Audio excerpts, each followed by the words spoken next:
The hospital smell hit me before I even opened my eyes.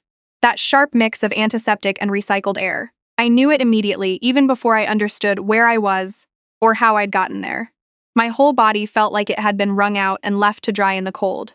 My fingers found the edge of the blanket first. Thin, stiff, institutional, and I pulled it tighter, even though it didn't help much. The clock on the wall said 2:14 in the morning. I lay there for a long moment just staring at the ceiling tiles, counting the little holes in them, trying to remember. The drive to the hospital, the waiting room. No, before that. The parking lot. Standing in the parking lot in the dark with my suitcase and my heart pounding so hard I could feel it in my ears, watching his taillights disappear around the corner. That was 3 days ago. My name is Lee, I'm 34 years old. I grew up in Sudbury, Ontario, the kind of place where people leave their cars unlocked and still know their neighbors' names.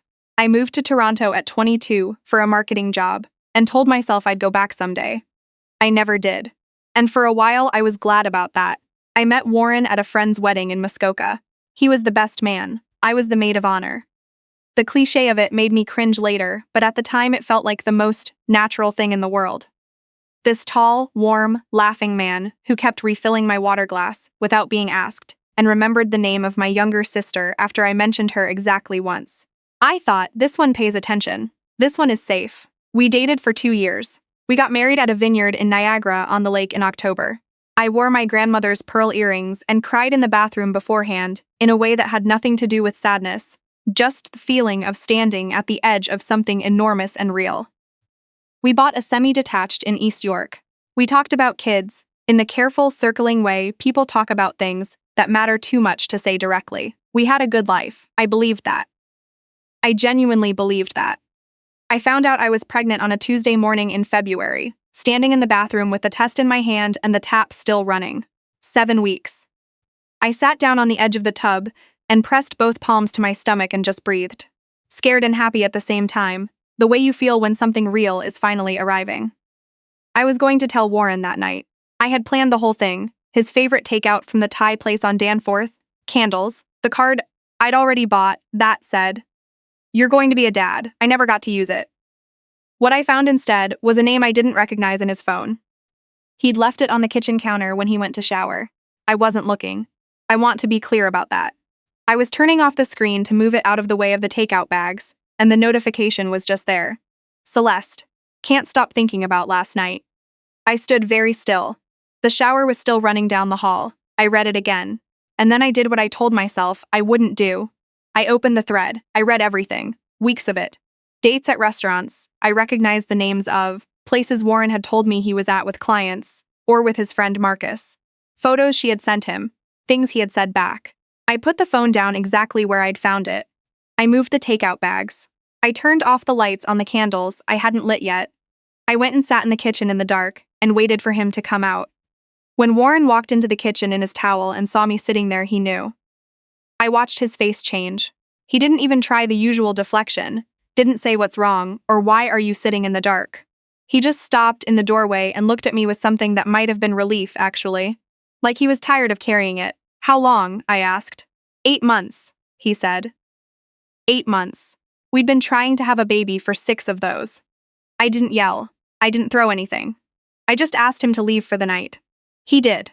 He took his phone and his keys, and he left, and I sat in that kitchen until about 3 in the morning. And then I went to bed because I didn't know what else to do. The next morning, he came back with a coffee and an apology that lasted 45 minutes and covered every defense I'd ever heard anyone use. It didn't mean anything. I was stressed. You were distant. I didn't know how to talk to you. It's over. I listened to all of it. I thought about the test still sitting in my bathroom drawer. I hadn't told him yet. And sitting there, listening to him explain away 8 months of betrayal, I decided I wasn't going to tell him yet. I needed to know, needed to see, who he actually was underneath the apology. It didn't take long. 3 weeks later, I had to fly to Vancouver for work. A product launch event, 2 days. I'd been looking forward to it. The kind of trip that used to feel like an adventure before everything got heavy. Warren offered to pick me up from Pearson on the way back. Thursday evening, 9:15, Terminal 1. I texted him my flight details. He confirmed. I sat on the plane back from Vancouver, thinking about how I was going to tell him about the baby when I landed. I'd decided I would tell him in the car. Neutral ground. See his face, see what it meant to him. My flight landed 20 minutes early. I texted Warren from the gate, no response. I texted again from baggage claim, still nothing. I pulled my suitcase off the carousel and stood there in arrivals with the automatic doors, opening and closing in the cold February air. People streaming past me with their own lives and their own people waiting, and I kept checking my phone. Nothing. I called. Straight to voicemail. It was -14 outside with the wind chill. I'd been traveling since 6 that morning. My back hurt. I was 7 weeks pregnant and exhausted, and I stood there on the arrivals level for 40 minutes, calling and texting, while the crowd thinned out around me. Finally, just before 11, I called Warren's number one more time, and this time it rang. He picked up on the third ring. "Hey," he said. Behind him I could hear music, people talking. The clink of glasses. "Warren," I said. "I've been standing outside Pearson for almost an hour." "Where are you?" A pause. "Oh, right. Yeah, something came up. You can get a cab, right?" I didn't say anything for a moment. "It's -14, I said finally. "It's not that bad," he said. I'm kind of in the middle of something." He hung up. I stood there with the phone in my hand. The automatic doors opened again. A blast of cold air came through, and I actually gasped at it. It was so sharp. I thought about calling an Uber. I thought about calling my friend Harriet. I thought about 100 reasonable things I could do, and then my legs just gave up on me, and I sat down on my suitcase right there on the arrivals level at 11 o'clock at night. And I didn't do any of them. Someone found me about 20 minutes later. An older woman, maybe 65, with a red wool coat and her husband hovering behind her. She crouched down and put her hand on my arm and said, "Sweetheart, are you all right?" I don't know why that undid me. Something about the word sweetheart. I started shaking and couldn't stop. She called 911 from her own phone. I was hypothermic by the time the paramedics got there. Mild, they said, but combined with the early pregnancy and the exhaustion, they wanted to keep me overnight. That's how I ended up in that hospital room, staring at ceiling fan tiles at 2 in the morning. Harriet came as soon as I called her. She arrived at the hospital at 3 a.m. with a Tim Hortons bag and a face that told me she was furious and trying not to show it for my sake. She sat in the visitor's chair with her coat still on and held my hand while I told her everything. The texts, the 8 months, the parking lot, the phone call. "He just left you there," she said. "He was at a bar," I said. She didn't say anything else. She just held my hand tighter. I was discharged the next morning with instructions to rest and follow up with my OB, and I went home with Harriet instead of to my own house. She lives in a condo near St. Lawrence Market. Small, warm, full of plants. She gave me her bedroom and slept on the couch and didn't ask me a single question about what I was going to do next. Warren texted at noon. "Hey, tried calling. You must be sleeping. Let me know when you're home." He didn't know I'd been in hospital. He hadn't called emergency services. He hadn't called the airport. He had, apparently, just assumed I'd figured it out. I didn't respond. Day 2, Harriet went to work and left me with soup in the fridge and a key. I sat by her window watching the city and feeling strangely calm, the way you feel after a fever breaks, emptied out but clear. I thought about the baby. I talked to my OB on the phone, who confirmed everything was fine and told me to take it easy. I thought about Warren at that bar while I was sitting on a suitcase at the airport in -14. I thought about Celeste and her texts. I thought about 8 months and 6 months and 2 years, and a wedding in October with pearl earrings that belonged to my grandmother. I thought, I know exactly what I'm going to do. Day 3. I called a family lawyer named Sandra Okafor, who had been recommended to me by a colleague before any of this happened. For a completely different reason, and I had told myself I'd never need her. Her assistant fit me in for a consultation that afternoon. Sandra was calm and precise, and she explained things in the kind of plain language that made me feel like I could think again. She told me about matrimonial property law in Ontario. She told me about what financial disclosure meant and why it mattered. She told me that 7 years of marriage, combined with documented infidelity and the circumstances of my hospitalization, meant I had a strong position. "Do you have any evidence of the affair?" she asked. I had screenshots. I'd taken them the night I found the texts, standing in the kitchen in the dark, before I put the phone back exactly where it was. I'd sent them to my own email from the bathroom an hour later. Sandra looked at me for a moment. "Good," she said. Day 4. Warren called 12 times. I let them go to voicemail. The messages got progressively more confused. First casual, then concerned, then something that almost sounded like panic. The last one said, "Lee, I don't understand what's happening. Please just call me back." Day 5. I got a text from his mother, Roberta. Roberta and I had never been close exactly, but we'd been cordial. She made excellent butter tarts and sent birthday cards with a $20 bill inside them, the way some people from her generation did. She texted, "Lee, Warren is worried. He says you haven't been home. Is everything okay?" I almost didn't respond, but something made me type back. "Ask Warren why I haven't been home, Roberta. Ask him to explain what happened at the airport." She didn't reply right away. Day 6. I went back to my house while Warren was at work. I had a key, obviously. I moved quickly and methodically. My important documents, my grandmother's jewelry, my laptop, my clothes. There was a particular smell in the front hall that I'd always loved, the cedar of the closet mixing with whatever candle I used to burn on weekends. And I stood there for a moment breathing it in, and then I made myself move. I took the ultrasound photo from my bag and I looked at it for a long time. Then I put it in my coat pocket and I left. I was loading the last bag into the car when Warren's colleague from his office, a woman named Priya— wait, no. Her name was Fiona. No, I need to get this right. It was a woman I'd met at an office Christmas party 2 years ago. Her name was Deb. She was Warren's project manager. She lived 3 streets over and she'd seen my car and came out to say hello. And when she saw my face, she stopped. "Are you okay?" Deb asked. "Not really," I said. She nodded slowly. "I heard something," she said carefully, "about Warren and someone in the Vancouver office." She looked at me. I didn't know whether to say anything. "You can say it," I said. "He took her to dinner," Deb said. 2 weeks ago, when you were in Vancouver. I saw it on his Instagram story before he deleted it. A restaurant downtown. While I was at the airport waiting for him, I nodded. I thanked her. I got in my car. Day 7. I know this is the part of the story that people always want to hear about. The moment things shifted. I'll tell you exactly how it happened. Warren had a cleaning person who came every second Thursday. Her name was Alma. She'd been coming for almost 3 years, long before I moved in. She was Warren's find, someone his mother had recommended. She knew us both. She was quiet and efficient and thorough, and we'd always had a friendly 5-minute conversation every other week while she worked. Warren apparently came home at 6 o'clock on day 7, walked into the clean and empty house, and called Alma. She told me about it later, after everything was over. She said he called from the kitchen and asked where I was. Just like that, not worried, not urgent. He'd clearly decided to come back at some point while he wasn't looking. Alma told me she paused for a second. Then she said, "Warren, Lee hasn't been home in a week. I cleaned around her things that are missing. I think you need to call someone." He said, "What do you mean? Her things are missing."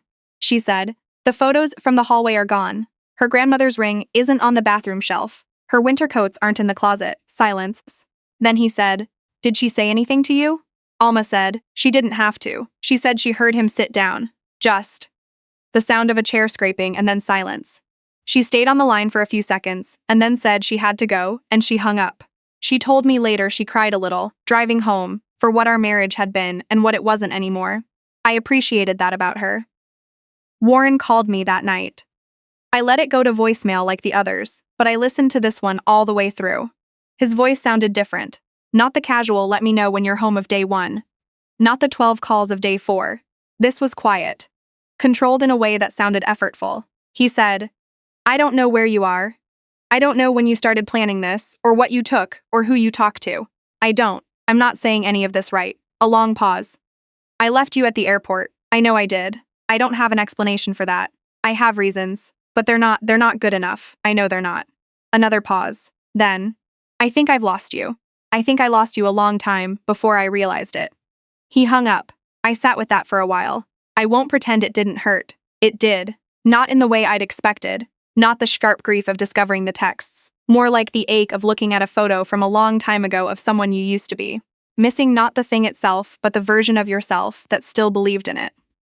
But I was 7 weeks pregnant, sitting in my best friend's spare room with my grandmother's ring on a chain around my neck, and I knew very clearly what the next step was. Sandra filed the paperwork in March.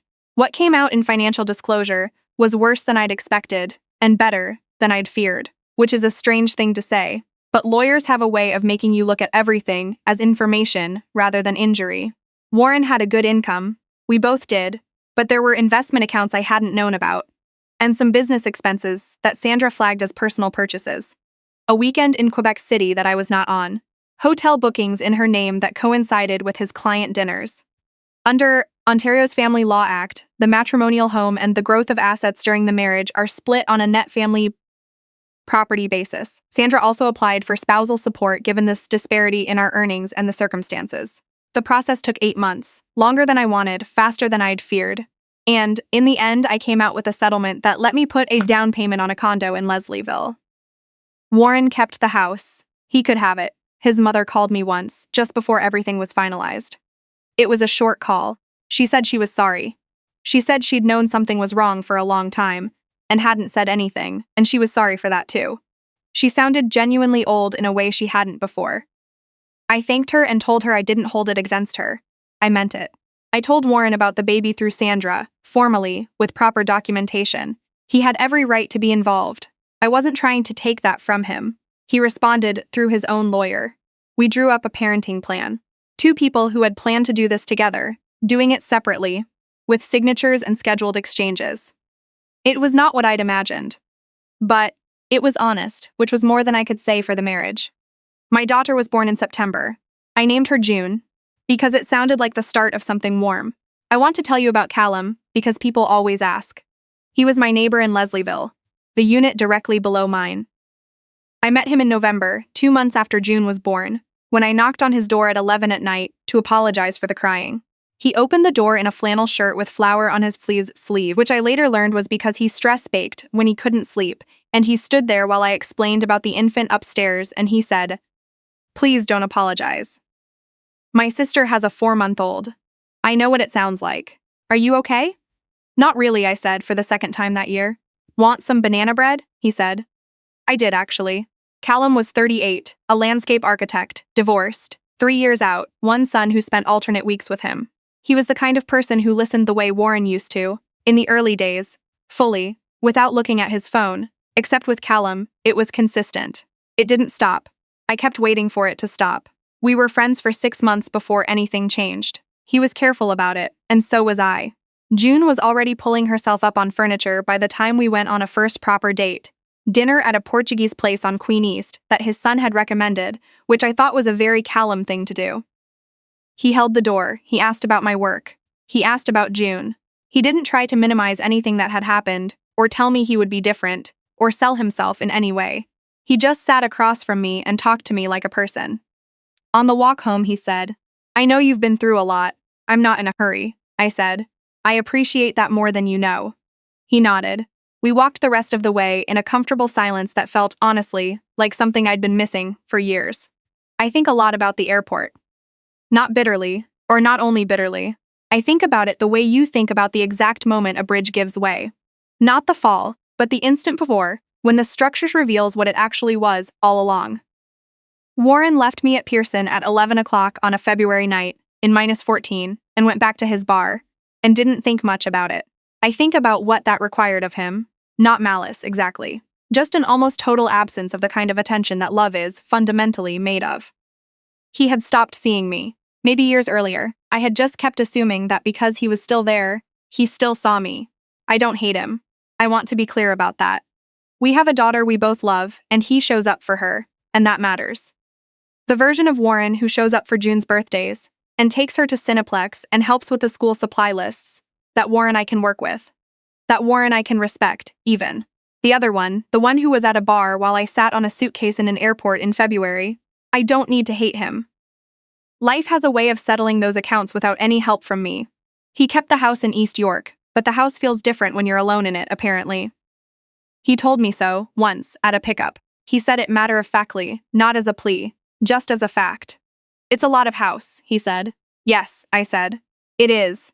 June reached up from her car seat and grabbed at the air, the way babies do, like they're trying to catch something the rest of us can't see.